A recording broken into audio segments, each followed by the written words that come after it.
Tracy. How'd it go with him? She's like, My nephew was my I don't know. 6 o'clock, call the meeting to order.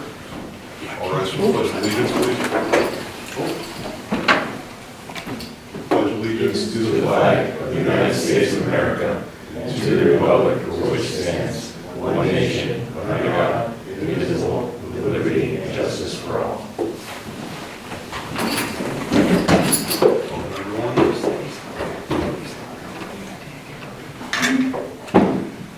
Do not have an agenda in front of me, so my computer decided to restart.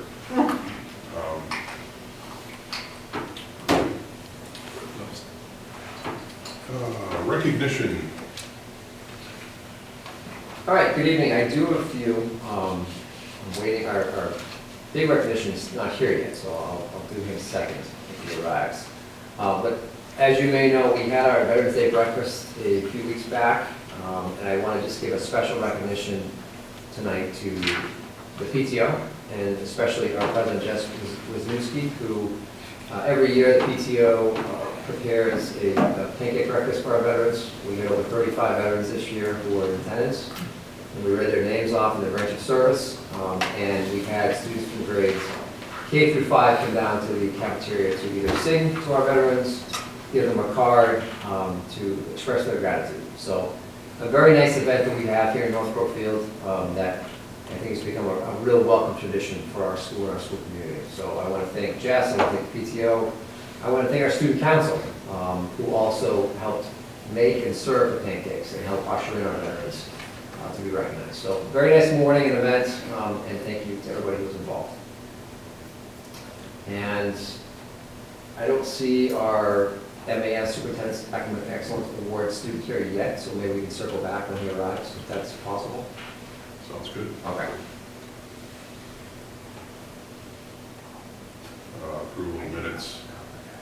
Does anyone have any comments? Or actually, Monday, October. I move that we approve the minutes for Monday, October 21st, 2024. I second that. any discussion or comments on minutes?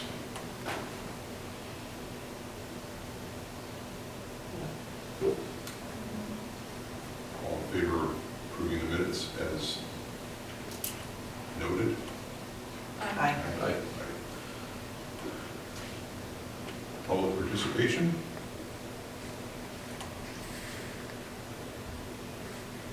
None of that. Communications?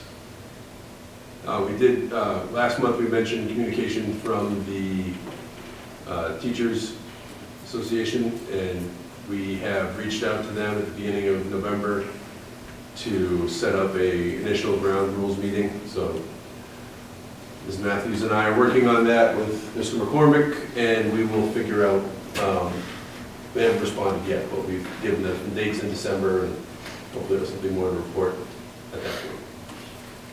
Great. If there's anything else. All right, thank you. Moving on, student representative report.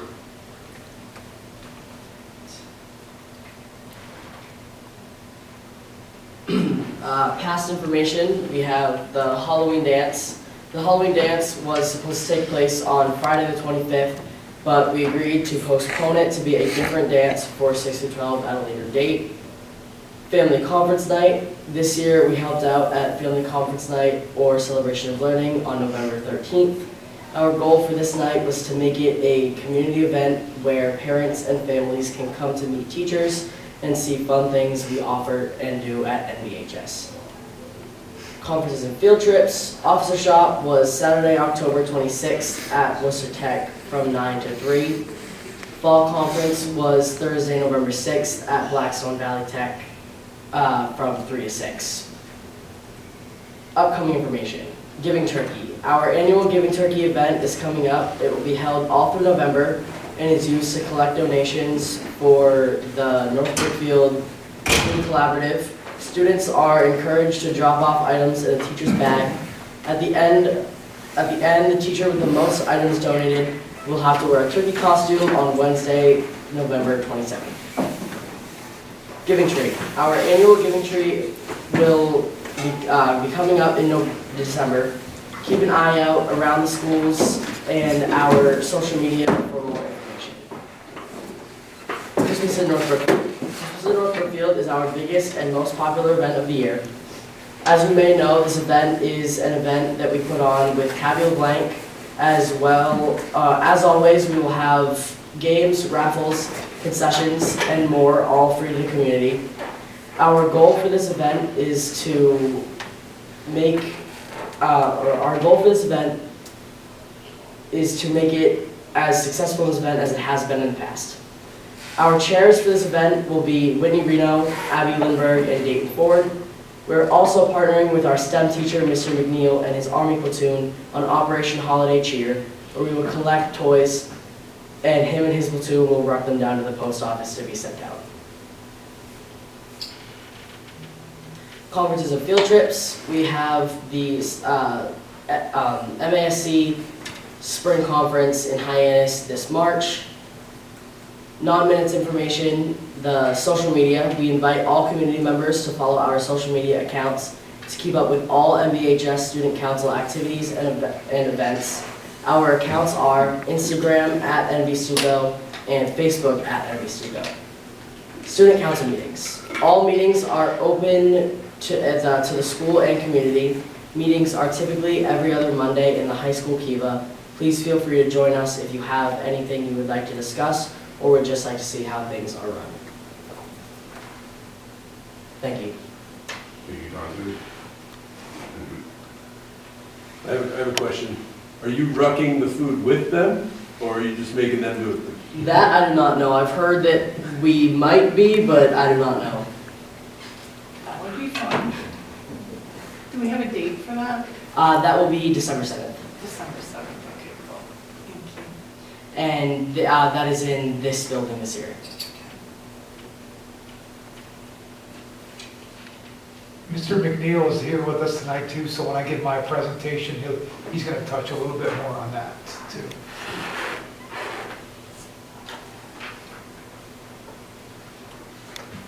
All right, thank you. School committee reports.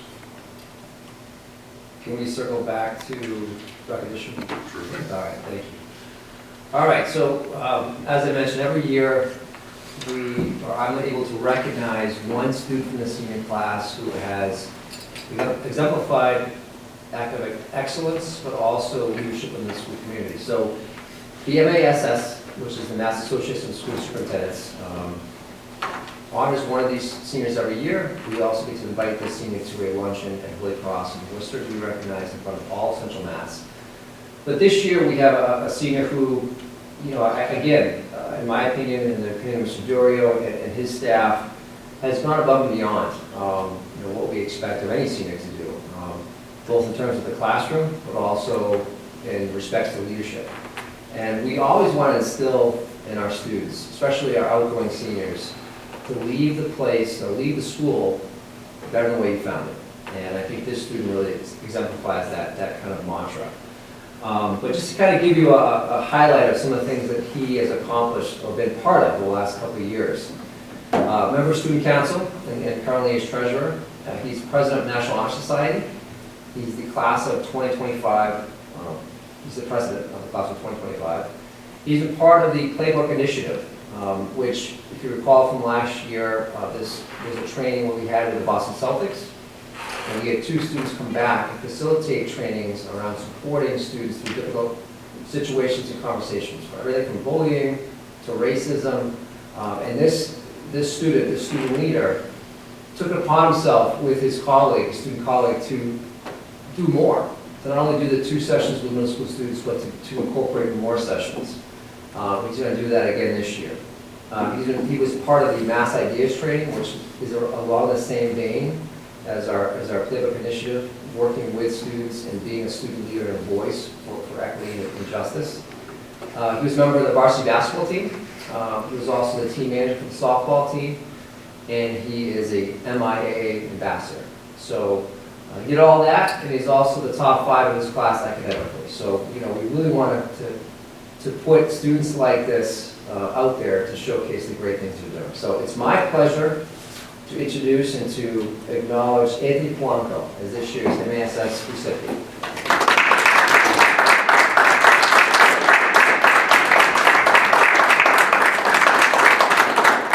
Can you take a quick picture, Mr. Diorio? Do you I'm want sorry. a picture? Yes, sir. And Mr. Murphy, if you want to take one with Mr. Diorio as well, Sure. you can do that.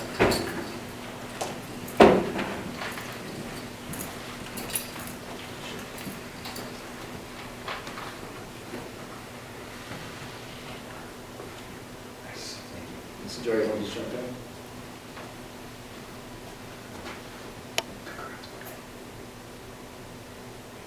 Thank you. Congratulations.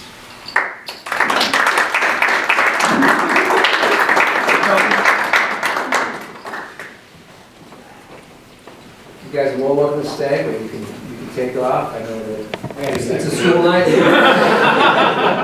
a school night, right? Congratulations. Congratulations. Nice job.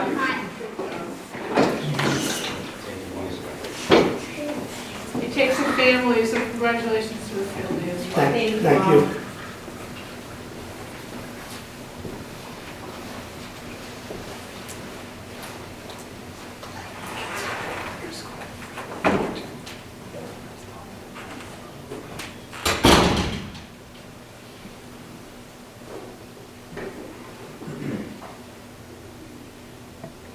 All right, school committee reports. So we do have a report tonight, or kind of a report. Ms. Waldron and I, a few weeks back, attended the MASS-MASC Joint Conference. This is a conference that is a combination conference of school superintendents and school committee members. So there's members and superintendents from all over the Commonwealth. I think this year they had a huge turnout, better than the previous 2 years. They had over 500 people at this conference. I was able to go down and be part of both Wednesday and Thursday's proceedings, and I think it's something that I would love to have more members, if possible, to join us in the future, because I think there's a lot of really great topics that we discuss, and some good networking, and just some good collegiality that goes on. And I can speak to a few of the breakout sessions that I went to. Nancy, if you want to go first, I can jump in second. Sure. So I was there for Wednesday. Unfortunately, I had a family emergency and had to leave Thursday, so I wasn't able to attend the Thursday sessions as I wanted to. But the first session that I attended was called Addressing Unique Challenges of Regional Schools, and they went into some pretty technical detail about Mass General Law and what are some of the ways that they assess each town's responsibility in a regional school system. So there was a lot of conversation about how that assessment was done, the various ways that you can do that, and also transportation. So they went into quite a bit of detail as far as the transportation reimbursement from the state. One of the things that I know that we're looking into, regionalization in particular, is that in your first year, you will be waiting for your reimbursement. You won't see it in the first year, you'll see it in the second year. So, in putting together your plan for transportation, you have to, put that into your budget in that way. But it was very interesting. It was a very interesting session. But like I said, it was very technical. So there was just they quoted a lot of state law. So it was a little bit. It was one of those things that you had to take a lot of notes and just kind of like, oh, okay. I'll have to look at that one again after the session. The second session, we actually did this one together, and it referred to override strategy. And I know in the meeting that we had with the Board of Selectmen in October, we had talked about the possibility of override. It was a session that was hosted by the Grafton superintendent and staff, as well as supported by the Mendon Upton superintendent and staff. They had some really interesting insights as far as overrides are concerned. They felt that planning to 5 years was key to some of their success in going forward, and being very clear in communication as to the impact of funding. So whether, depending upon what level of funding they were going for the override, what exactly would be impacted if they did not have the override go in place, or what would be the impact for the various dollar amounts. So they had given us a lot of interesting graphs and charts and things like that we could look at that would aid in communication. So I thought that was very interesting in particular. Thank you, Nancy. So I was able to attend a few more sessions on Wednesday and also on Thursday. A couple that stuck out to me, I just wanted to share quickly with the committee. I was able to attend the general session on Thursday morning, which was put on by Tim Shriver. It was called Dignity, the Foundation of New Patriotism. And Tim Shriver is the son of Sergeant Shriver, and obviously this is of the Kennedy family. It was not a political session, even though we were in Hyannis and all those connections. But his group talked about, he shared with us about how you unite people who have different opinions. And oftentimes those opinions can be political. So obviously it was timely, it was a good session, a lot of great conversation that came from that. I also went to a session that was around just crisis communication and how to strategize if there was a crisis here in the district. That was put on by Paul Zinni, a retired superintendent who now works for John Guilfoyle Public Relations. We're a very small district, and bigger districts do have PR personnel, if you will, or PR companies on retainer. We don't have that. So it's just good to have some insight of how you message those scenarios if you have to. So that was another session I attended. And I also attended a session that dealt with just building community and school relations and how you navigate different things that are both, can be obstacles financially and kind of moving your vision forward. So a lot of great stuff. I think that I came back Thursday evening for the Friday Veterans Day breakfast. I would have stayed Friday if I could, because I think there was a lot of great things on Friday's agenda. But like I said, I think it was very beneficial, and I hope that we can continue to attend this conference as a team, and maybe add more members in the future.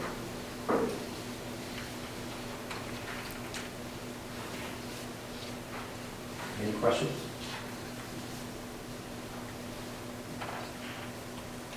Thank you, Tim. It's a lot of really good topics, and I imagine it's hard to choose what you, Yeah.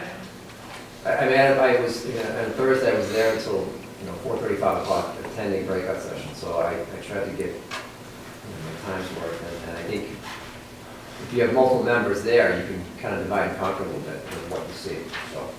It was good, and I to be honest, I heard mixed reviews prior to going, and I think it was well worth it.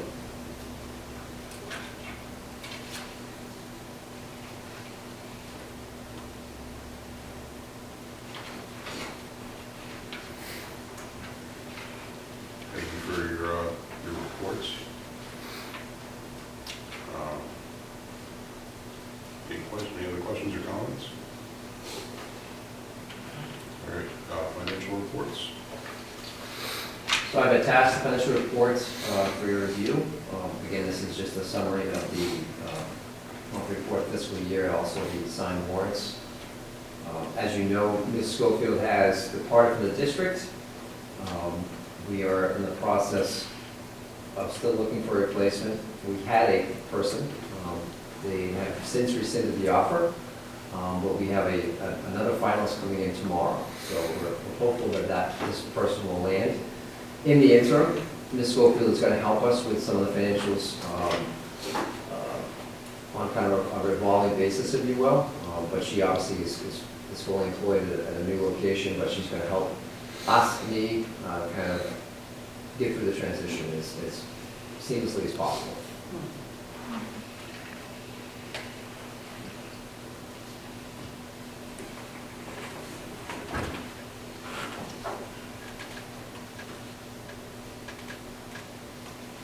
Any questions or comments on any of the warrants or financials?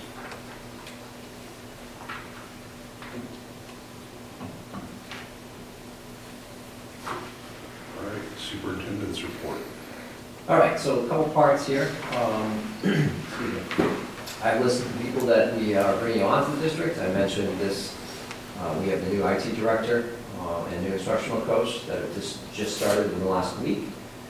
And we have a new second shift custodian as well. And we have a departure to note. I also want to give a special recognition or a special thank you to Jamie Gilman, who, as you may recall, last month's meeting, we approved his donation to the MBES playground. So our swings are all up, the new swings. We have 2 saucer swings, and I believe 5 or 6 swings, Mr. Murphy. And they even did some detailing. They painted the tops of the swings yellow. So I included that visual in part of my report. So thank you, Mr. Gilman. And I really, again, I love it when citizens kind of step up and make donations, and we want to make our schools the best they can be. So thank you again. I just want to welcome Emily O'Rourke, our new district-wide instructional coach. Dr. O'Rourke comes to us from Springfield Public Schools.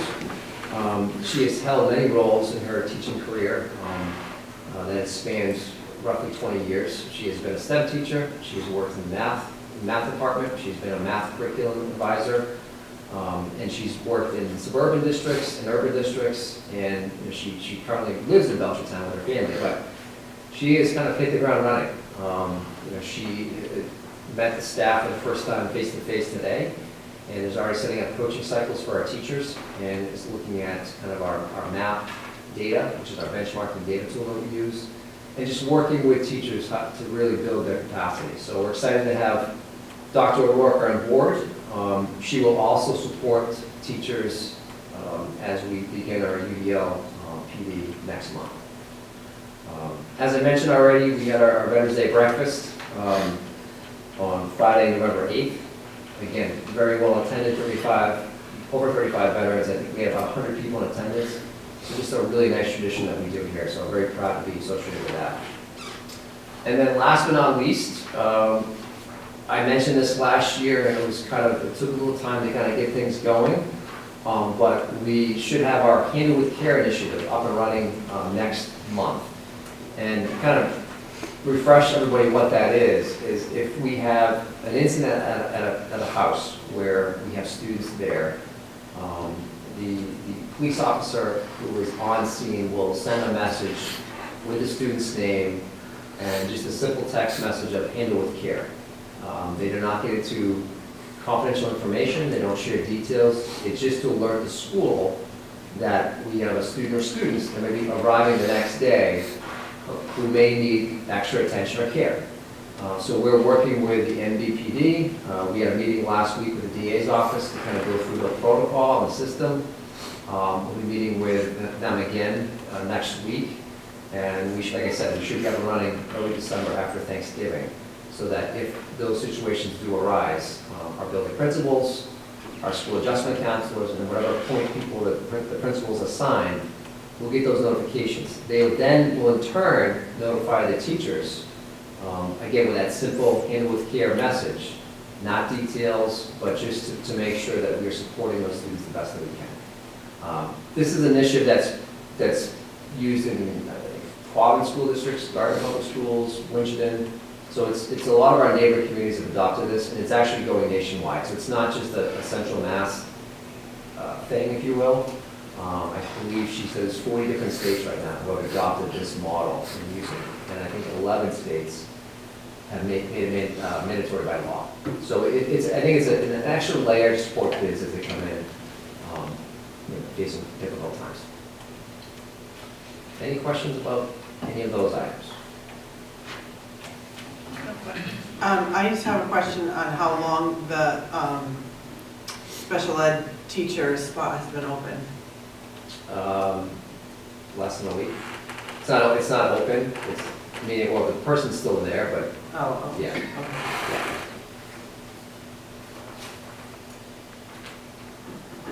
Any other questions?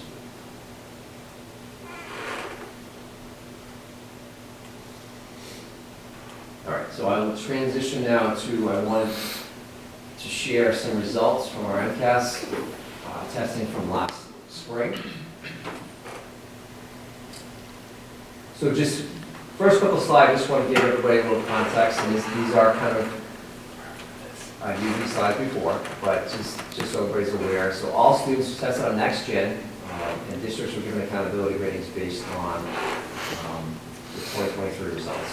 So what does Next Gen mean? So this is the updated version, which we now call, the old version is called Legacy. Everything is now done on a Chromebook, so we moved away from the paper and pencil examination. Questions are more rigorous. They do require more critical thinking skills, application knowledge. They are all based on the updated mass frameworks or standards, so from 2017 on. And what you will see, and this is really statewide, but some districts have seen greater hits than others, but test scores have gone down since this test has been fully implemented, because it is more challenging for students. It's a different kind of test than what it was 10 years ago. This is the scoring rubric. So for the Next Gen test, you have a scoring range from 440 to all the way to 560. 440 to 469 is not meeting expectations, and then 530 to 560 is exceeding expectations. So that's when you receive that piece of paper in the mail from your school, with your student's score, that's what these scores mean. So every district in the Commonwealth is rated, or is part of the accountability system. As a district, our overall classification is not requiring assistance or intervention. Our criterion reference target percentage is 33%, and what that essentially means is that we're making moderate progress towards our goals as a district. So significant impacts of this accountability system by the state. So for ELA, we did not meet our target for grades 3 through 8 and for the high school. For math, we did exceed target for grades 3 through 8, but lost points for the high school. We had lower growth reported for both math and ELA, but we reduced the dropout rate and exceeded that target, and we also reduced our chronic absenteeism. So there's some things that obviously we're going to talk about that we need to continue to address and work on, but there's some things that we've made some progress with that we should be proud of the work that we're doing in each building. So starting with achievement for ELA, and this graph shows you a comparison between the state and the district. And this goes back to 2021 all the way to now. And we're seeing, and this is one of the areas of growth that I just talked about. And this is the percentage of students who are meeting or exceeding. In 2024, we did see a drop from 2023 from 22 to 11%, where the state average is hovering right around 39%. This is for grade 10. So this was a little bit, again, still a drop in 2023, but a little bit over from where we were in 2022, and about 9 points higher than 2021. So as you can also see, the state average has gone down from 2021 from 64 to 57 for 2024. But our progress has been a little bit up and down here, and obviously you want to be seeing growth and progress at or around where the state average is. These are some of our math scores or math achievements for grades 3 through 8. I'm going to break this down a little bit in a few slides later, but going back to 2020, 2021, we were at 20%, either meeting or exceeding. To 2024, we're at 28%, with a state average of around 41%. Achievement in math, a huge increase. If you go back to 2021, where the state average was around 52, we were at 5. 2024, we're at 27%. So big increase over the last 3 years, slightly down from last year, but still lower than our state average. State average has gone down a few points from 2023. So this is looking at, again, looking at achievement through PLA. You can see there's a couple of brighter spots here, one being grade 10, with some positive movement there, but also we can see grade 8, where we had this past year 0 students who are meeting or exceeding. So you know, these are data points that have been shared with our staff. In fact, this is not a surprise to them. They're fully aware where we fell for 2023, 2024.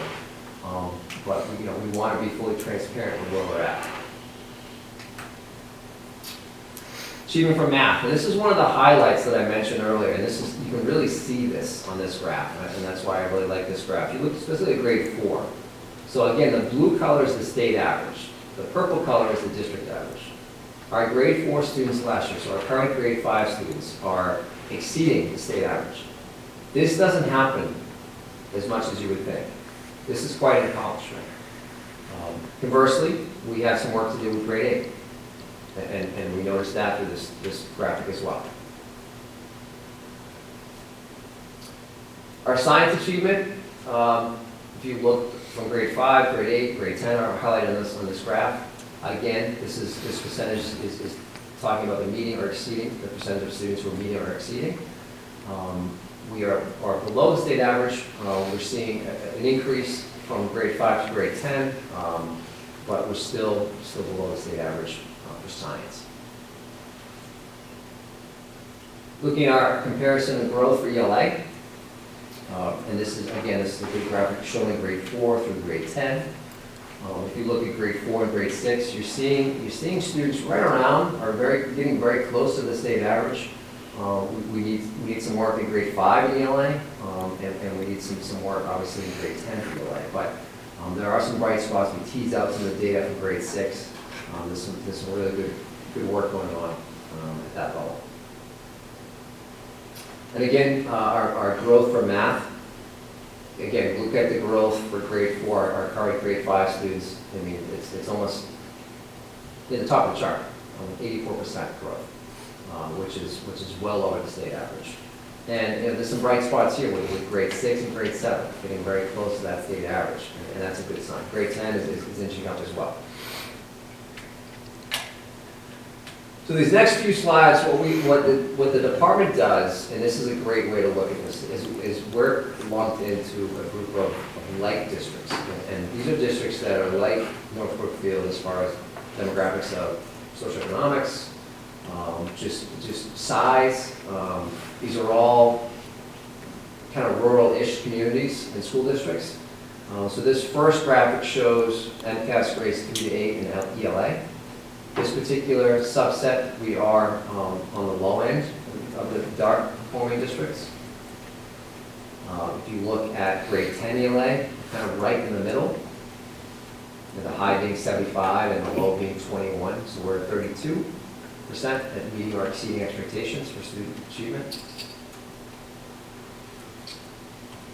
MCAS grades 3 to 8 in math, again, kind of right in the middle, 28%. We're at a high of 46% and the low for this group at 17. And then this includes our high-performing current 5th grade math students. Grade 10, kind of in the little over the middle portion of this group, so right around 27%, with a high in this group being at 51 and a low at 14. And then science, this was a subset that we were on the lower end at 16% and meeting or exceeding, compared to the high of 59% in this dark analysis or report tool. And again, for grade 10 science, a little bit better, with kind of, again, right in the middle-ish, where, 20 to 25, low was a district at 11%, high at 65, so we're at 21 currently. So looking at some of the glows and some of the things that we should be excited about. In comparison to like districts, math falls kind of right in the middle.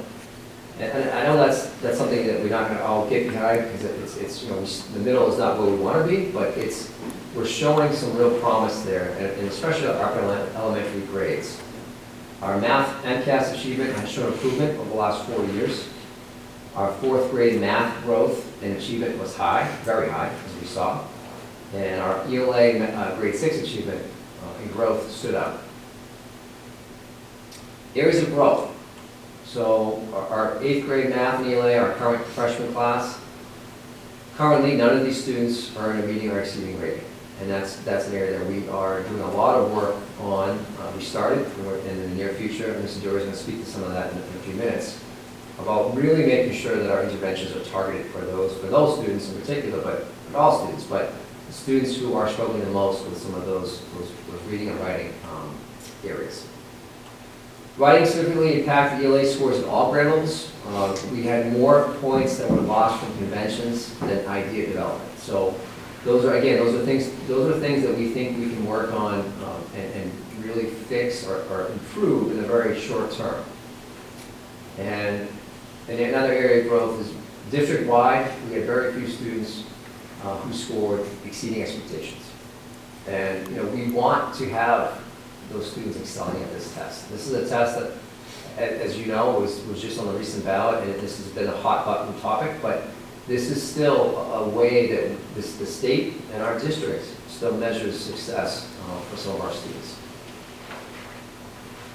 So next steps and immediate, looking at ELA, we are looking at doing some more district-wide research-based writing methods and strategies. As you know, this year for grades K through 5, we implemented interreading.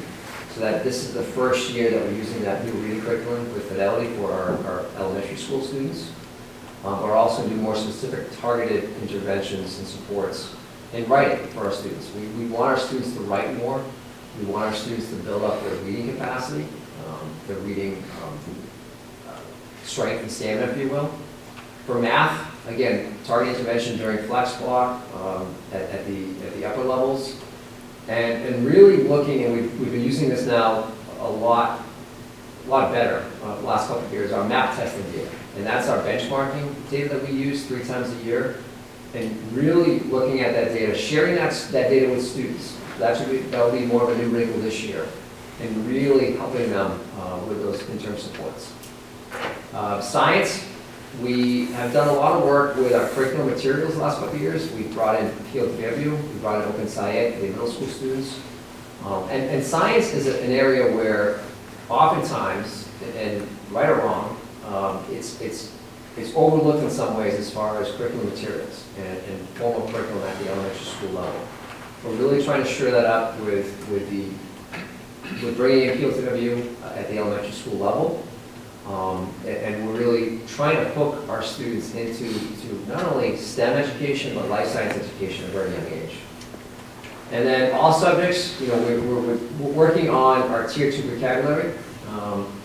We're really working with our instructional coach, our building principals, on making this a focus of what are our students doing in class? Are they producing with their teachers word walls, for example? Do they know what the words that they're being asked to do in class? Do they know what those words are asking to do? For example, do they know what the word analyze means?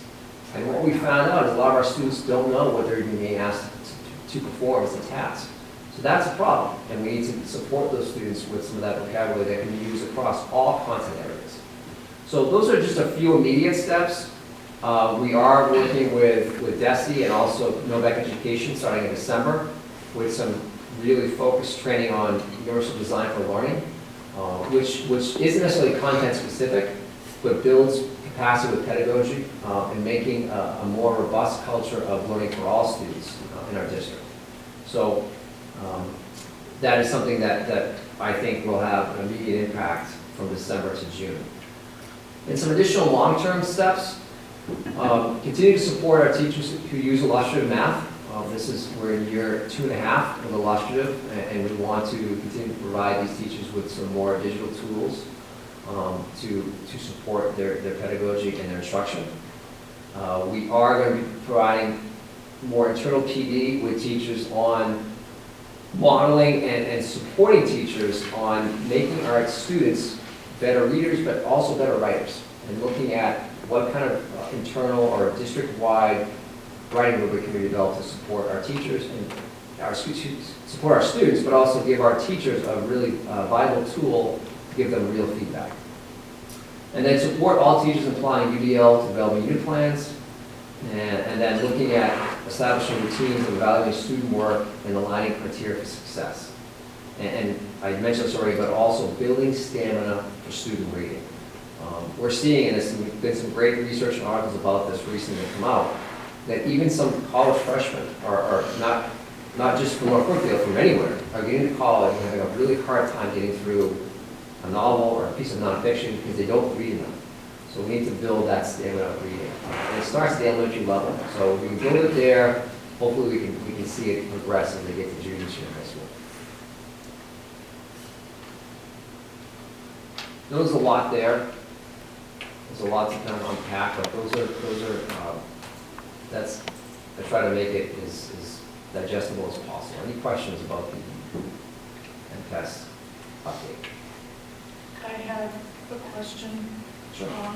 So a lot of what you said answered some of my questions, but I'm noticing in the math scores for 4th grade, they're very, very good. Have we been able to identify what works well, and if we have, can that be replicated with the other? I think it can. When you look at these data sets from year to year, it's sometimes it's hard because if you look at grade 4 from last year to this year, it's different kids, right? And then they move on to grade 5. But we've seen success from this particular teacher for a number of years, and I think it starts with good pedagogy, high expectations, clear supports for students. And I think that if you see this teacher in action, you see that the students in there, they know that they're being asked to do a lot, but they embrace it. The culture of the classroom is a fun learning environment with expectations. And I'm not saying that's the only place this is happening, but that's something that we want to share more of that. We want that teacher to kind of share out some of those best practices. So I think we can replicate that. And this is a teacher that, if you ask this teacher, they'll say that I'm not here to be a student's friend. I'm here to be their teacher. I'm here to challenge them and support them, but I'm here to be their teacher. And I think that's a really strong message. We want all of our students to feel safe and supported, but we also want to challenge our students. And I think this teacher does a great job of doing that. So to answer your question, I think we can replicate that. Okay. And I think this teacher sharing out what they do and utilizing also an instructional coach to support other teachers in this process will help. Okay. Thank you.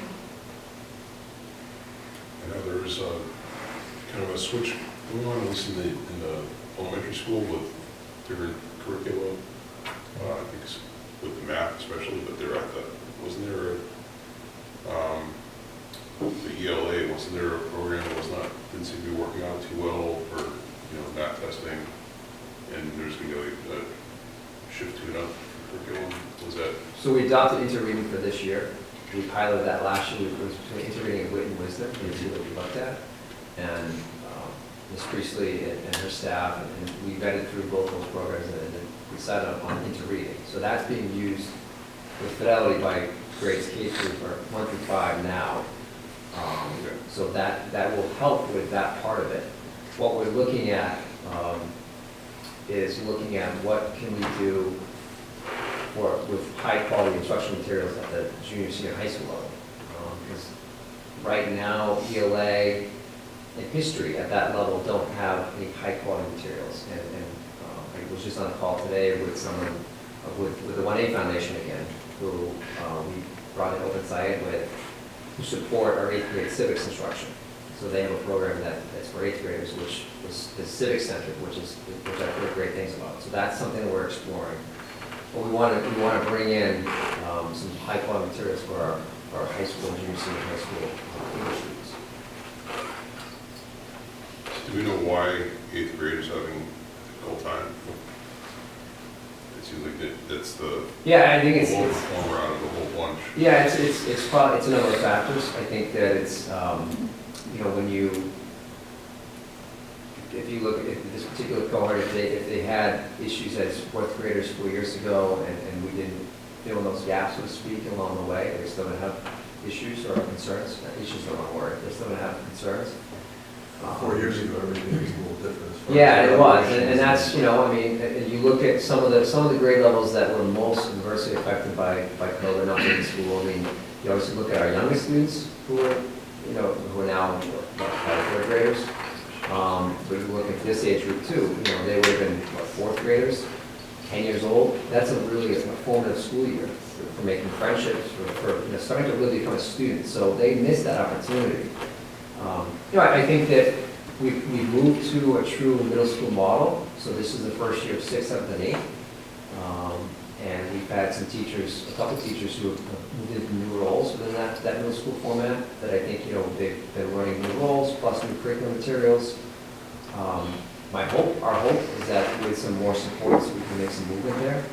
And we need to take special attention to that 9th grade class because they did struggle last couple of years. How many students are in that class? How many students currently in the grade 9, Mr. Stewart? 14. It's a very small class.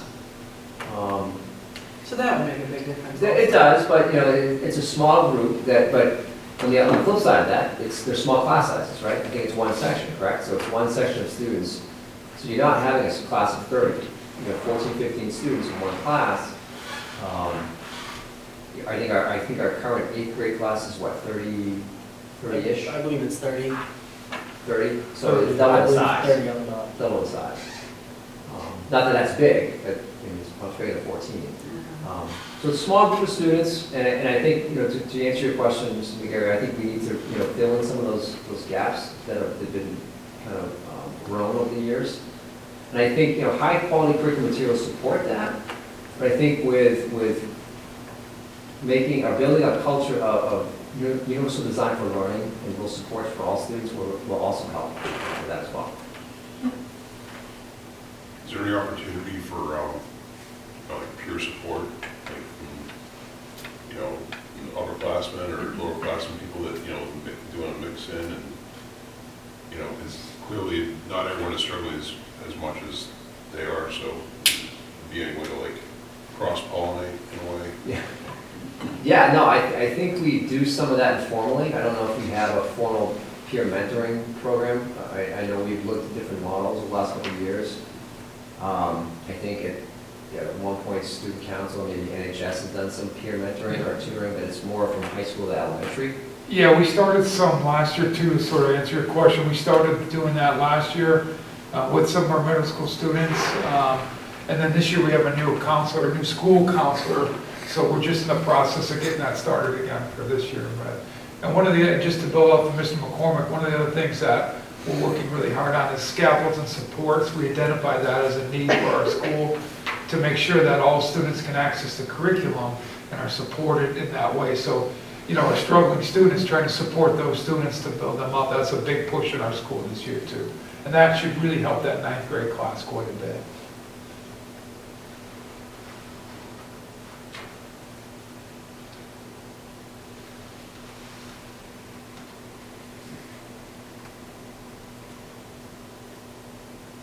Any other questions or comments?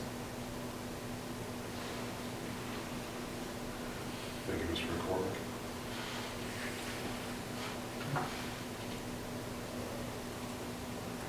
Administrative reports, everyone?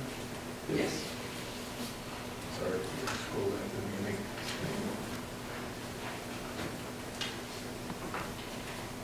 Who's on first? Mr. Diori was the first one that comes up on the. If, I'm going to invite Mr. McNeil to come down. I'm actually going to grab a seat because we don't have one for him real quick, so. And then we have presentation real quick to talk to you about for Operation Holiday Cheer. This is not in your packets, this is something that we added just to support Mr. McNeil with this tonight. So I'll go through the, my report, and at the very end, I talked about this, and I'm gonna let Mr. McNeil speak, but, speaking of Mr. McNeil, last month, he took a group of high school students to the Mass Makers STEM Conference at the Springfield Basketball Hall of Fame on October 23rd. During this conference, teams competed to develop, I call it a pellet, I think you would have better. It was an emergency shelter bed, and they had to make a prototype of the design using recycled materials. And they can only use cardboard and tape. And then the team that developed the pallet, or whatever that can support the most weight, won. And I'm proud to say that North Brookfield High School, Mr. McNeil's team won the competition. So great job, Mr. McNeil and his team. And if you want to see what they developed, it's actually in the main office. So I'd love to show you if you want to stop by and see it. We completed our fall map test for students in October. And I think Mr. McCormick touched on this, but our MAP testing is a good indicator for how well our students will do on their MCAS testing in the spring. And really proud of our seniors who showed the most growth on the test, followed by our junior class. And we held an ice cream party for our seniors on November 1st to celebrate their success in showing the most growth in the MAP test. On November 13th, we held our teacher conferences and our second celebration of learning, as Dante alluded to earlier today. For all families of North Brookfield Public School. Again, Mr. McNeil was there with his robotics team to give a presentation on their future invention for families to end the night. On November 18th and 19th, today and tomorrow, the DA's office is speaking to our middle school students around bullying and cyber safety. They'll be back in January to speak to our high school students, again around cyber safety, bullying, and we're going to add in dating protocols as well to that. On November 26th, students from Ms. Kemp's forensics class and Ms. McPherson's true crime class in the LA class will take a field trip to the Lizzie Borden house. The classes, as you know, we talked about this a little bit, have been working together to investigate the famous Lizzie Borden murder case that took place in Fall River. And I know the kids are excited to go down and see that. I'm also hoping that they'll come back in December and talk to the school committee a little bit and share some of their thoughts. And I know you were there to see one of those classes, so they're excited and they're really looking forward to coming and talking to school committee about the Lizzie Borden house. Get your Thanksgiving canned goods into North Brookfield High School for the annual food drive that Dante talked about, sponsored by Stuco. The staff who has the most canned goods donated will wear the turkey costume, as Dante mentioned, on November 27th. Last year, thanks to our previous chairman, I had the privilege of wearing that costume. Can we get video on that? What's that? Is it video on that? There are pictures. There's video and pictures, I'm afraid. Yes, there is. In fact, I just saw a picture today. They reminded me, some of the staff, but I do want to mention that Mr. McCormick also is taking donations. He's eligible to wear the suit. So keep that in mind if anyone wants to donate canned goods. And then lastly, I want to remind everyone, as Dante talked about, I'm really excited that we're going to move our Christmas in North Brookfield here to the high school this year on December 7th. And we're going to end it with Operation Holiday Cheer Toy Drive, spearheaded by Mr. McNeil and the U.S. Army Reserves. We're going to have a ruck march, as we talked about, with our toys down in North Brookfield Police Department. And Mr. McNeil shared a little bit of, it's in military terms, but I'm hoping he can kind of explain it to us in layman's terms. So this is a little bit about what this is, by the way, this is Mr. McNeil's idea here. So good evening, members of the school committee, principal, or Superintendent McCormick, principals.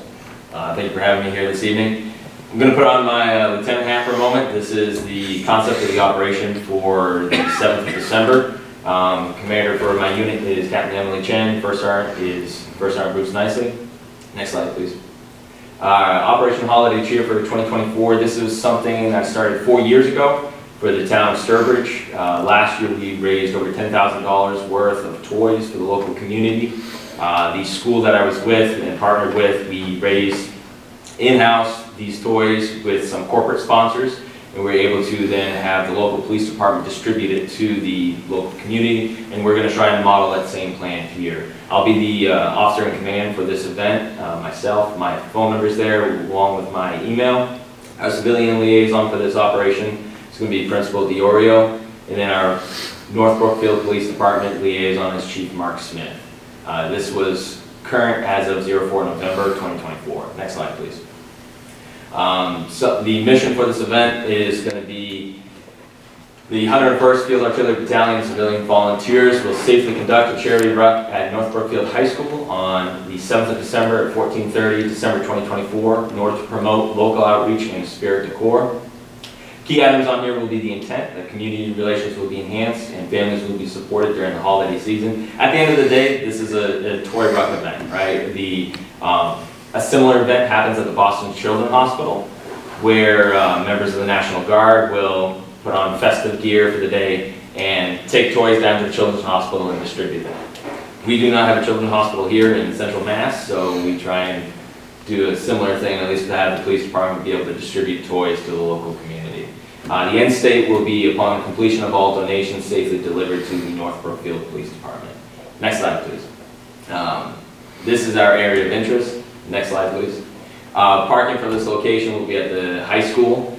The route that we'll be taking will be from the North Brookfield High School. We will be moving to the police station. The police will then handle the distribution of all toy donations that were collected on the leading up to the 7th of December.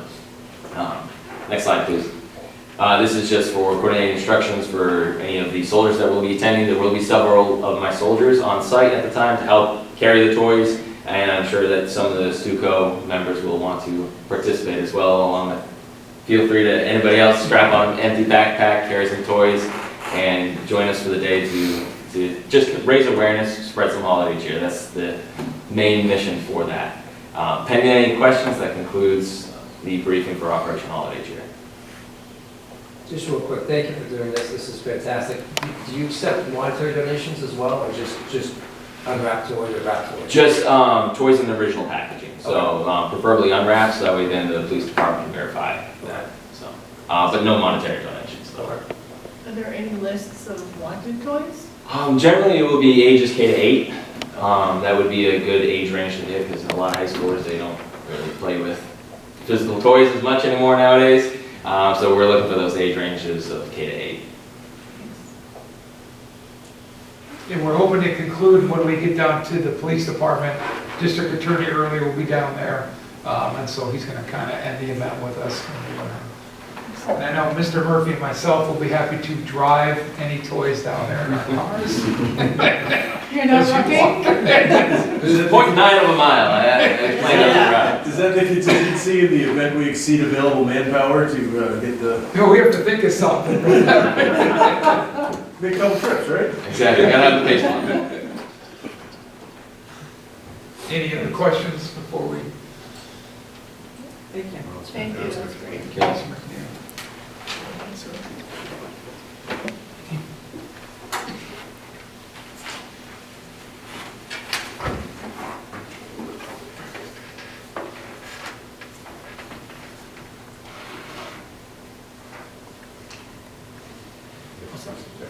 All right, so for the elementary school, so we just held a food drive. I know you guys are holding yours at the high school now. And I put a picture in my report to show our pantry, and it is stocked full for the holiday season, which is fantastic. So all of our families, teachers, our PTO obviously was a big driver in this, going around, counting everything, doing all the organizing in the pantry, and we're very excited to be able to have it filled for the holiday season. So great job to everyone who donated, and also part of that was the trick-or-treat candy down to the senior center, which was obviously a huge hit too, down in the community. So the October food drive was a huge success. PBIS, so our behavioral expectations continue to be a focus in our school. Data is showing a decrease in behavior from last year, and our school continues to look similar to the day it did when students arrived in August, which is amazing. Our staff consistently utilize the visuals and reteaches them when there is an area of concern. I saw a class of students out in our main hallway going over some expectations before lunch the other day. And that wasn't because of an area of concern, they just wanted to spend some time to go over expectations with their class and use the hallway and those large visuals that we have, which is great. We continue to celebrate our student successes with hundreds of items leaving our school store, and we currently have had all of these items for our experiential incentives given out. So the big one on there again is the 26 principals for the day, which I want to give a shout out to the high school, because the big part of being a principal for the day is to come over to the high school, take a tour over here. We were actually lucky enough one day, I had 2 students watch the robotics program happen in the gymnasium. We always stop by to get some hot cocoa in the cafe, and I just want the students to have the experience of looking at the school and enjoying their time over here. So it's 26 of them have gone through. I have another probably 9 that are signed up. Principal wheels you to special. Literally, we have a wheelie chair. They can pick a song, and I wheel them to special. We call it the Principal Uber. And we actually have about 4 of those scheduled in the near future. Our first star in the morning announcements are happening this week. We have some bracelet making, secret handshakes have been fun. We have some of those set up, so just a great job. And obviously in the mornings, the police rides to school. So we've had 7 instances of a police cruiser going to the house at 7:45 in the morning, picking up the student, bringing them right down the parent drop-off line and dropping them off in the school. We actually created a visual outside our main office that shows the student with Officer Martin, and it's been a huge hit with families and with the students, which is great. So, next up, we talked a little bit earlier, I know Mr. McCormick talked a little bit about the inter-reading. So it obviously has been a huge rollout. The first phase has been about the consumables, the workbooks. That's the big push right now in class. And the next part is the online portion. So teachers and students have been using the workbooks, the flip charts, and other resources to get students to use the layout, the vocabulary, the pacing, and the rigor of the new program. We have started the second phase, which is the online resources. We have created posters, passwords, assigned classes and assignments.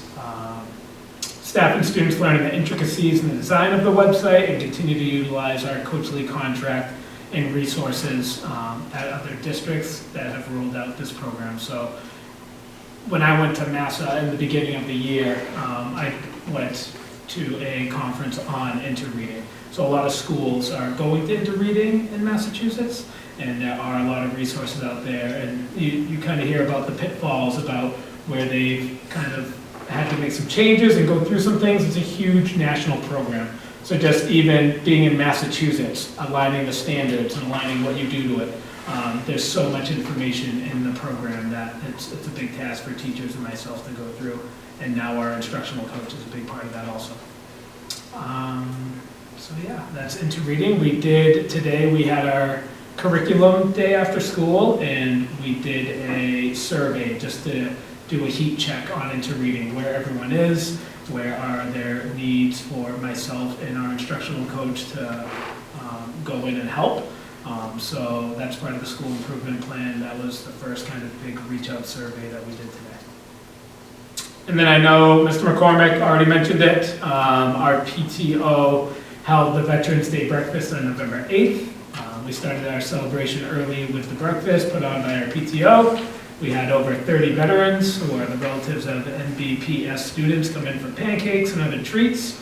It was emceed by Mr. McCormick, performances by the elementary grades and the high school band. It was just a great morning to see all the families sitting down, eating pancakes, and then this is a picture of obviously our kindergarten coming in and singing some songs for them. And the other grades made cards. It was just a joyous event to celebrate our veterans in the community. So that is my report. Thank you. I think that the PBIS experiential opportunities are really particularly nice, because sometimes the rewards are, little dollar store things or whatever, but this gives the kids a whole other experience, and it's to have the connections with administration, with the police force and stuff like that. I think that is a great a building block for even more success too. If you did a rough count, that's about 50 different situations here. And I think that's a very positive way to reward good behavior. Yeah, and I think looking at, so 50, so that's around 20% of our kids.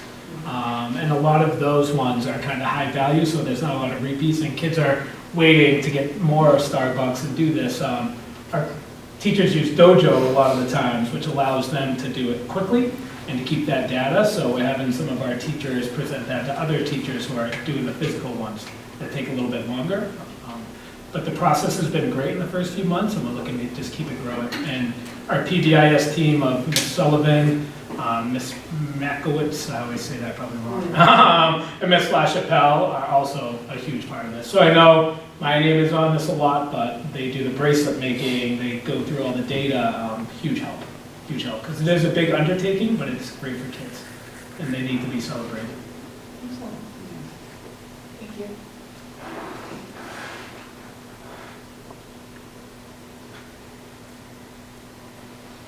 Great. Zembri is absent this evening. He's had a couple updates for November. The final phase of training for the new IEP system called ED Plan has been completed. Special education teachers and related service providers with the ED Plan training team. The training's been completed. Now, moving forward, we'll be providing ongoing targeted support for staff as they transition to the new system. And I've sent out a survey to staff to identify priority focus areas as well as preferred support systems. And the district was notified by DASNY of its status regarding equity and educational access for special education students, which is monitored across all districts in the Commonwealth. On review of the data for the 24-25 school year, DESI has not flagged or identified any areas of concern. Some good news there. Good news is good news. And I guess the next Next is the regional agreement. So regionalization, well, old business, but regionalization agreement. So this is on here as a voting item. The way the process is designed is we as a school committee evaluate the contract as it's been written up. And we would then vote on it to progress it to the next level, which is the townspeople have to vote on it. And that is, my understanding is correct, it's a ballot measure. It has to be done in the spring during the town elections. But if by us progressing it to the next level, then it's on me and the regionalization committee members to go to the select board, explain what's going on, set up public forums so that there's an opportunity to talk about numbers. I spoke with Nancy about this, and the numbers that were in the original study that was done, which was done in 2020, things have changed quite a bit since then, so it will require a little bit of number crunching because I'm sure people are interested in the financial aspects of it. So we have some work to do in that respect, but right now, what we're voting on here as a committee would be whether the language that was contained in this regionalization agreement is good to push to the town, because now it's on the town to figure it out, and it's on the regionalization committee members, and hopefully some other members from the other towns that are involved can join us in presenting this to the people that want to attend.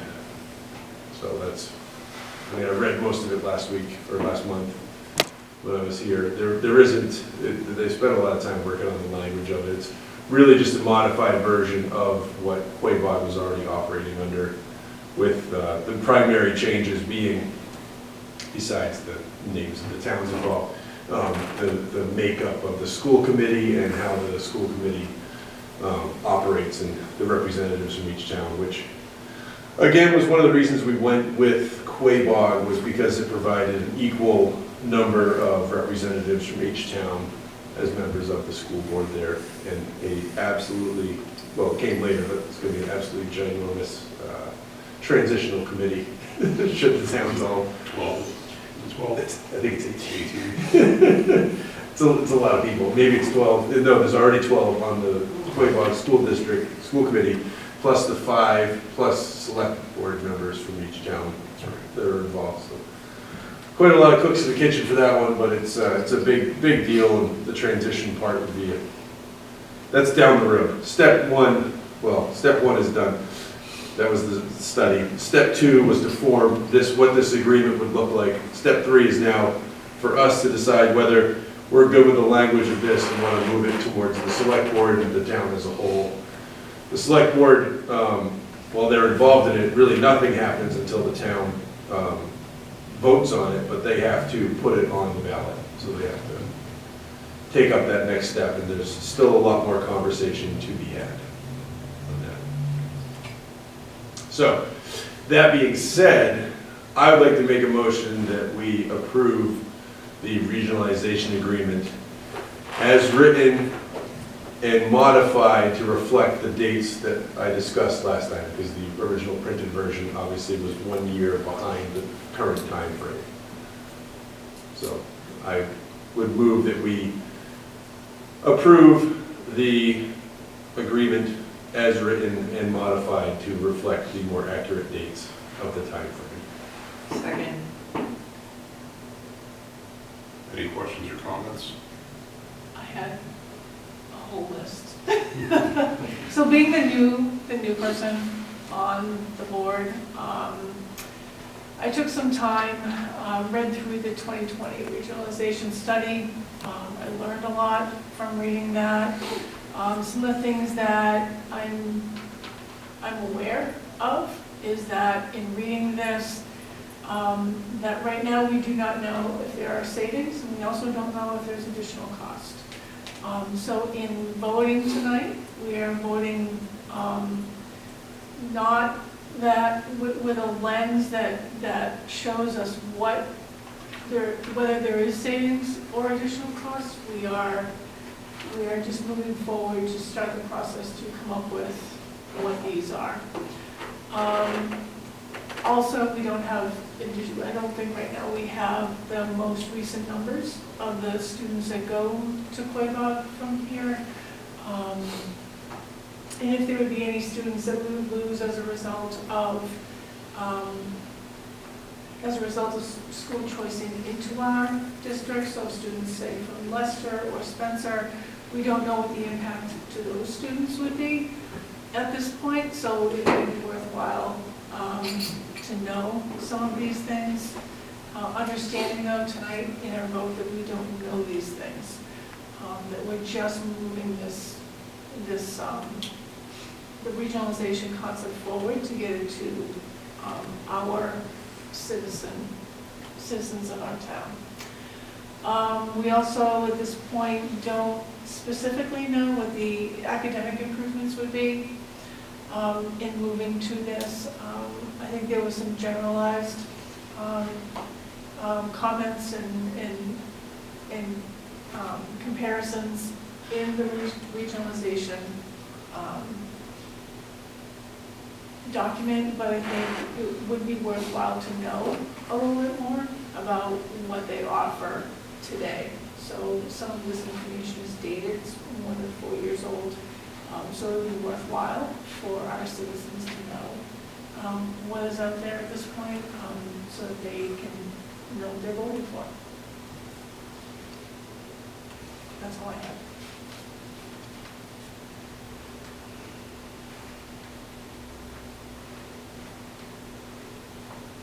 What kind of, what did you say was academic opportunities? Right. Were in there before? I'm sorry? What kind of academic opportunities were in there at that point for the 2020 study? I would have to go specifically Oh, okay, I to didn't know if you the had it study. I didn't know if you had any off the top of your head. I did not. Okay. I did not. There was a lot in there.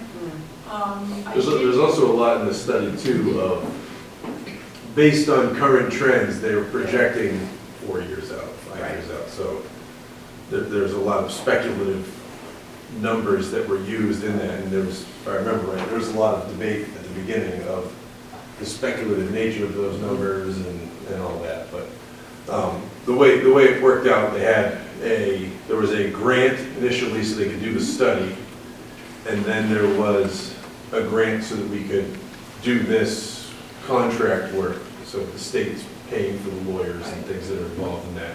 There has not been another grant awarded to do a whole new study, so we're still kind of operating on, we can look, if you look at the report, in those speculative numbers, you can say, well, this is what they thought our budget was going to be, this is what it ended up being. Now we're in the future now, so what was once speculation has now happened. But the vote here is, as Nancy said, we don't know what the actual numbers are going to be. We don't know what the budget's going to be. No one knew 2 years ago when they bumped the special ed costs up 14% in 1 year. No one could have speculated that at the time. No one could have speculated some of the costs associated with COVID going up and the way those things have just kind of clung to existing, even though it's not as big of a threat anymore. But people, once they get that money, it doesn't roll back as much from the suppliers, and no one knows what fuel costs are going to be year to year. We try to speculate as best we can, but really it's the one thing we can talk about, which I think is a good point, Nancy, is, and it has to be part of the conversation, is if we become a regional school district, what are we now offering our students versus what are we offering the students now as an independent school district? there were comparisons between what curriculum were offered. So I kind of went through and sort of did a comparison of the various programs that were offered by North Brookfield in 2020 and what was offered by Quabog in 2020. And there were some differences and there was some, and similarities. So, it'd be interesting to see, in conjunction with the numbers that we have from MCAS right now, would we see an improvement going to some of these curriculum, and would it make sense to move forward earlier? If we decided to regionalize, we have that time frame in which, we would be transitioning. Would it make sense to start early if the decision was to move forward with regionalization? I don't believe we legally can. You legally can? Yeah, the way it's written up, the timeframes are kind of, because there's a whole DESI approval process, and so there's, the timeframes were set based on us approving it this year. That didn't happen, so now everything's 1 year later. It's really, We have to move through the wickets in order, we can't jump ahead. Yeah, it's very, the state likes small towns having regional schools, and they have a big hand in making sure it happens in a very certain way. Okay. And because North Brookfield as a whole is pretty late to the regionalization part, even though if you go to the North Brookfield Historical Museum, my plug for the North Brookfield Historical Museum, it's a pretty cool place. But Brandon's got Mr. Avery has examples of previous regional attempts that were made. Like one of which was all the Brookfields together. There was other historical, as all the towns around us became regionalized, where North Brookfield just didn't do it. So he can give you the full backstory on that. So now we're here. Everyone around us is regional, and we're a little island sitting here. And really, this is I think, again, I would have to yield to our town historian for this, but this is probably as far as it's gotten, in a sense, except at one point there was actually a regional high school drawn, like a conceptual regional high school that was drawn up for the Brookfields. So how did this start? Like, how long ago did this start, that they started talking about it again? Was it a push from the state that made the movement, or was it the town, or what? It was, I think it was a combination of the town. And The what the state year? won't make you do it, Right. but it was around 2019, 2018. You weren't here for this. No. It was kind of, Yeah. the ball was kind of already rolling when I got on the school committee. And that's when they were doing the research and they were looking at other districts and, because we had that originally as just, we had to figure out which district would be the best fit for North Brookfield. And then it turned into, okay, now we have a regionalization committee, now that there's been a selection made, so it hasn't been exactly a lightning quick process. And there were some gaps along the way, and I mean, every, COVID and, yeah. that threw a little bit into the whole meeting thing, and but that was still pretty early in the process. I believe when Ron joined the committee, that was the first time a regionalization committee was formed. Okay. So he was the representative at that point for us, and that's when they were appointed by there were two other members that were appointed, and they've been on it the whole time. So it was, yeah, it's been a lengthy process, even getting the review done on the final draft of this. There's a lot of back and forth. So the state is very invested in making sure their criteria is met.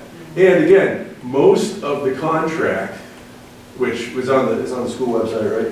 I think it's on the town website now too, if you prefer to go to that one. School's more interesting, but if you look at the contract, most of it is really how the regional school committee and how those towns interact with each other. There's not a lot about the school and about Okay. and about and you really can't, because that is, you're forming a school committee and you're bringing these three towns together, and then they figure out what that school's programs really look like. So it's really just kind of like the skeleton of what that governing body is going to look like. And then that governing body and the transition team, that's why there's that whole year and a half there, because they have to hash out a lot of that stuff and what programs might be redundant, which you want to put. We have to, part of the agreement is this is the middle school now. So this is a really nice building, and they got to figure out how they're going to, work that. And so there's a lot of pieces at play, but really what we're voting on is the contract looks pretty good. We understand and we agree with the framework here. And now the select board and the town as a whole has to decide whether we take the next step, which is becoming part of that region. So now, when I attended at the conference a couple weeks ago, the regionalization, one of the things that they said was, your contract is basically your Bible. Anytime that there's any sort of a conflict or any kind of a question within the towns, in the district, you will go to that contract and to come up with your answers. So I just want to make sure everybody feels pretty comfortable with what's in there. I read it a couple more times after they said that, to make sure, and I didn't see anything in particular that is missing, but again, I'm kind of a newbie here, so I think the fact that they started with a contract that's already in use and has been in use for however long the district's been in existence, I think it's fair to say it's a good place to start. Okay. And since it's only been modified to include North Brookfield and, like Tim said, the modifications to accommodate the expanded committee and the transition team. Okay. I think it's an effective starting point. But yeah, as far as, exactly what the school would look like, I think that's part of the transition team's responsibilities, looking at what resources every town in the district has to offer and seeing what can be utilized and how. Because we don't know what Quabog has, unless, what goes on there. We don't know what they have to offer compared to what North Brookfield offers. then something else to bear in mind, speaking of regionalization, is that other towns are still in the process of doing things together. So I just read recently that Shrewsbury is teaming up with Leicester to use the former, what was the college out there? Becker. Becker, yeah. The town of Leicester owns the Becker campus. Some of the properties have been sold off, but they still have some of the main buildings. And now that's going to be a new regional school for students from Leicester and Shrewsbury to attend. Shrewsbury. Yes. Wow. So just to bear that in mind, there's going to be, there's a draw there. And I think this is an opportunity, if it goes through, it's an opportunity to create a new draw. To, get it, if this happens, you have a new district. This is ripe with possibility. So. And also, all three towns have to approve. Right. Correct. It's a long road. Yes, so all three towns have to approve it and sign off on this before we take that next step. And I think it's worth mentioning too that the children who will then be, if this happens, will be moved. There's going to be a transition process for them too. We might not see any effects on curriculum for a while, just because of the adjustment that's going to be. Now you're with a whole bunch of new children in a new place maybe and all that. So if we did go through with this, it might take some time before we saw any results on any curriculum. So.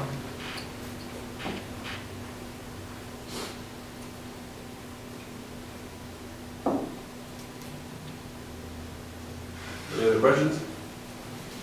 You good? I have a motion on the motion seconded. All in favor of passing this on to the town for vote? Aye. Aye. Aye. So, Oh, sorry. I lost So my- Tim, what would be the next steps at this point? Would the regionalization subcommittee start to do some work to put some numbers together? Well, my next thing would be, I will reach out to my fellow members of the regionalization committee and probably gonna take it to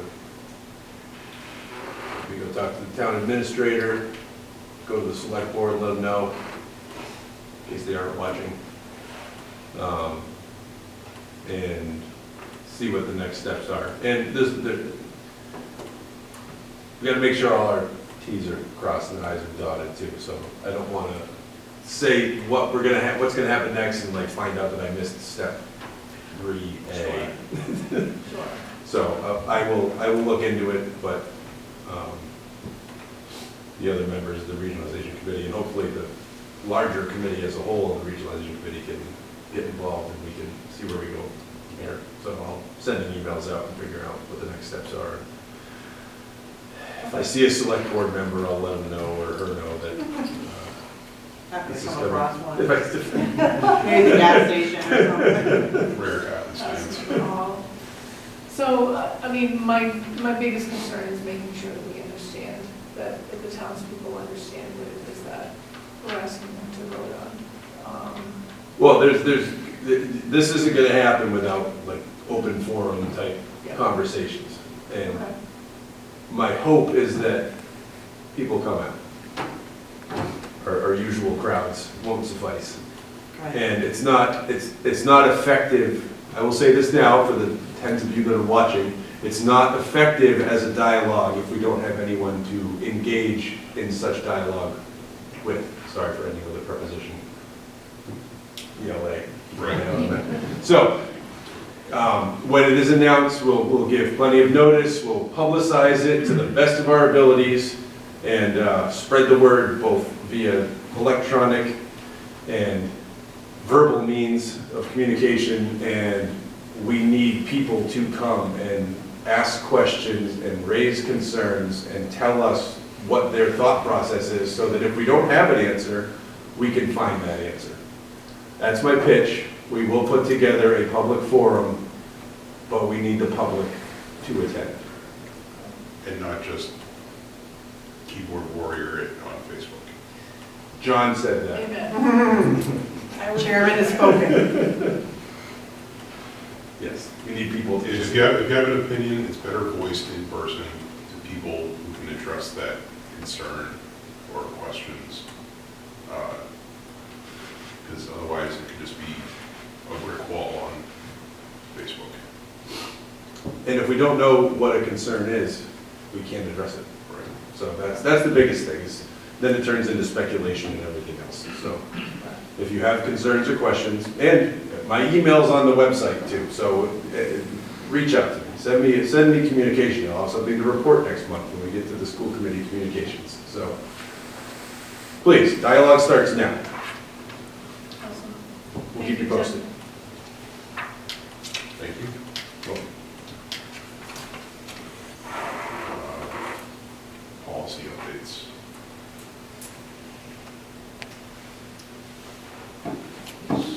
we have big on the We just met today, policy subcommittee. We went over the updates to the Title IX updates. And there's some language added and some specific people called out in the documentations. And I believe next school committee meeting, we will have a final draft to be approved. But Is there a time frame on that? We have to have it to the state by, or? I think No. it's not a deadline, but I think we want to have it sooner rather than later because it has to fall within this school year. Right. Exactly. And the language is mostly boilerplate, legal stuff, so it's all federally driven, but we have some opportunity to tailor some things specifically for our district, and I think we've addressed that.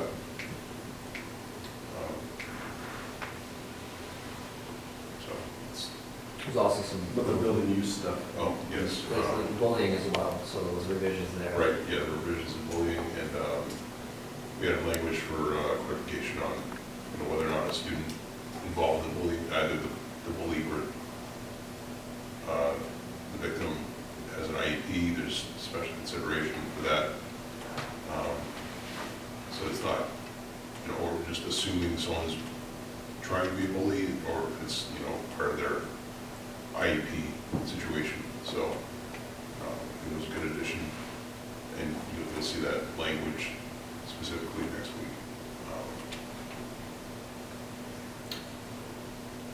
Yeah, and then building use.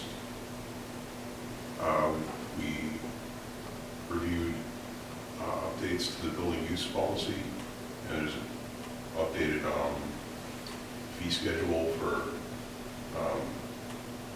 various uses versus between for-profit and non-profit groups.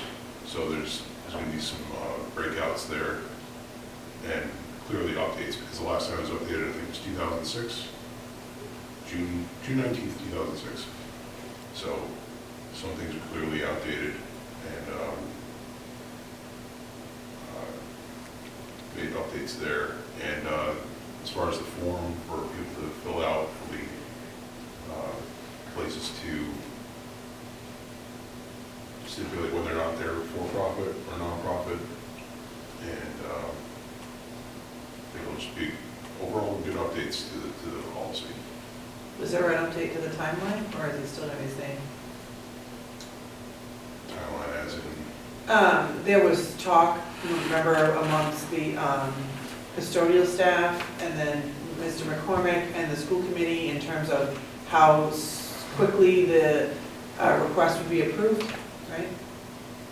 It was supposed to go to the school committee first before it was approved. Did that change? I believe it's going to be, in order to streamline for, just for the use of the facilities and grounds, I think it makes more sense to allow it to just flow through administration. And I think you had said if there's like a list of upcoming events, we'd be made privy to that and go through the review and say, oh, if we had any comments or concerns about upcoming events, we'd be able to call those out. But after that, as far as like the nitty gritty of, the the actual event and what they need and all that kind of stuff would just flow through administration. So then that policy change, the school committee doesn't have to approve it? I think we have the option to dig into these events that we know are upcoming, but at the same time, we don't want to hamstring, any community events. So there was a little bit of issue with the custodial staff in terms of how soon things would be approved so that they knew that they would have coverage. How is that being I think it was addressed? more of an internal communication issue as far as them being notified or having the form available with all the information filled out. So I think. So do you have a plan for that, Mr. McCormick? A plan for what? For keeping the custodial staff happy with the amount of notification they were getting before events? I think it lies mostly with personnel. So I think, like Mr. McGarry just said, I think there was a communication lapse at times, and I think that we are working to improve that. The current draft, it's a first draft, it articulates 14 days that a group needs to give or apply for use of facility. So they can't just give it to us 2 days prior, it has to be at least 2 weeks. Again, these are fluid timelines, but it gives at least 2 weeks. Once signed off, it needs to be communicated to the custodial team by the director of facilities. Once everybody's signed off, and that message is then communicated to the team through the facility manager. So how long is custodial staff? Is custodial staff getting 14 days notice? Is that what you're saying? No. You're saying the application has to be in 14 days? Yeah, but so what we want to do though is expedite that process. So when the first person signs off on an application, we go to the principal, and then it would go to, let's say they need the kitchen, for example, it might be the food services director, it might be the AD, then it's the facilities director, then the superintendent, and then the facilities director messages that back to the team. So there needs to be a quick turnaround, we need to be better with that, but also once it's signed off by all the parties, it needs to communicate to the team in a timely fashion so they can be ready for that event. Do you know what the current custodial staff would like in terms of a notification for an event? When I've had conversations with the director, 2 weeks is an ample time. Like I said, this is the first draft. If we feel as a subcommittee to extend that time, I'm open to that as well. I don't recall off the top of my head what it was in the previous policy, but we want to give enough time. We also want to we don't want to be 6 months lead time either. We want to be able to, if people want to come in for an event, either they live in town or not, we don't want to make them give us 6 months lead time to prepare for that event. And we're also doing like a blanket or like repeat use of the facility, like for certain events or organizations, like basketball or something like that. Like if they're in there on a regular basis on a schedule, there'd be one form that would cover multiple. Sure. Events. Yeah. I just want to be clear. You said the application has to be in 2 weeks prior to the event, right? Or did you? Do you have it in front of you, Mr. Carey? I can read it. I do. This is the old one. Application for use of school facilities will be submitted to the director of facilities at least 14 days prior to the proposed date of event. So that means then that it has to be signed off by principal, either food service director if applicable, AD if applicable, and the superintendent or director. So it has to go through all that process before then it gets messaged to the facility team. So it's really, if you think about it that way, it's more than 14 days. Or it could be, based on when people sign off on that sheet. Can you read what that said again? I feel like I'm missing a point here. It's a minimum of 14 days. That the application has to be in. Applications the for the facility use director. will be submitted to the director of facilities, which means the custodial team would have the application at least 2 weeks before the event. Okay, so what I was mishearing was that it had to be to administration 2 weeks ahead. You're saying it has to be, To the director of facilities, which would be the custodian. okay. Yeah. So the application's not going to the director of facilities first, it's going to you? No, I mean, Or is it go, it may, so it may, one at my office or at one of the two schools, the first person to sign off on it should be the building principal, because they know the calendar of their building the Yep. best. Then it goes down to, like I said, one of the directors, then it goes to myself and the facilities director. The last person to touch it before the facilities team sees it will be the facilities director. So he'll message that and put it on a calendar that's shared by the team to see what they're doing. so does it seem that the application should go in before 2 weeks, which that makes wording sound like it should go in before 2 weeks. Go in at 2 weeks, you say, okay, put your application in 3 weeks or 4 weeks ahead, because by the time the custodians, the director of facilities get it, it's not gonna, if you put it in at 2 weeks ahead, it's not gonna get to him for 2 weeks ahead unless it goes through everybody in one day. Yeah, I mean, it may or may not. I mean, it could be signed, I mean, we're not a big district, so it can be signed up very quickly. And like John said, a lot of our building use is by people who use it every single year. So we know it's coming, they give it to us well in advance. Yeah. Honestly, some of our biggest culprits are our own internal organizations, which want to do something at the last minute, and we have to kind of accommodate. But those don't typically require an extra custodian, they're just using the facility during the school day or after school hours. Yeah. Our youth soccer, for example, basketball, they give us plenty of notice. So it's on us to sign that document and then make sure the director communicates that with the school. Okay. So in the application, I don't think it actually says who to submit this to your point. Okay. So I think that's something also that we probably want to I add. think it says it in the policy, I can make sure it's articulated in the application itself. Yeah, I think just to make the application clear, so it doesn't like make rounds all over the place. Or maybe go to a different person under Yeah, different circumstances. yeah. Yeah. Okay, thank you.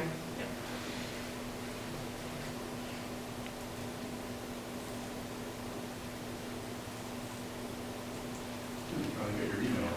Yeah. That was easy. It was the slowest update.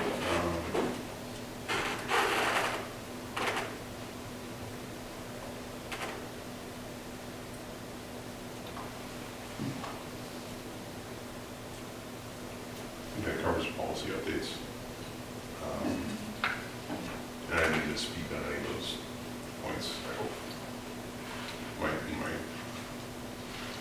hatchet job summary. All right, any new business? No. We have an executive session for anything? No. All right. All in favor of, well, I move to adjourn. Do I have a second?